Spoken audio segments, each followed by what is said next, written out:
Ka jinglong jingman haka shnong Ichamati kadang yai beteng banon pedeng ka jingbom shngan hadin ba arngut ki breu ki lasha keno bagi lasha bom Haduh bandayap da ki breu bom la ban itu dor ha Ichamati ka bahap Hashela police station jong ka East KHASI Hills district inen ka janmit USP ka East KHASI Hills u Rituraj Ravi ulayathu bala penbun syuk-syuk yaki bor pahara hakani ka jaka kanang banwanra e ka Jingshah shngan uni u he pulit ulayathu ru ba ka Jingtohkit Halor kani ka Jingshah kadang ya Ichamati Kuman syukadau hinen ke janmit ki pulit ki layo bantam ya ke Pyniap jong UL Esan Singh bat UL Sujit Dota na Ichamati bat na Dalda.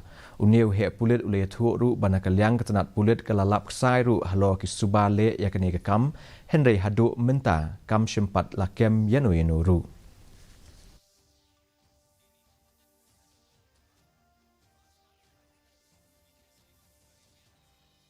After our crime scene unit team, they have done their initial investigation part there.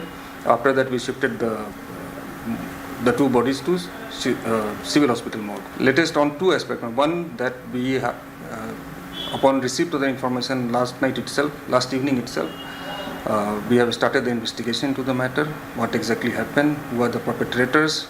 And the cause and the entire background behind the incident. That is one part, ma'am. Second part, ma'am, we are maintaining highest vigil.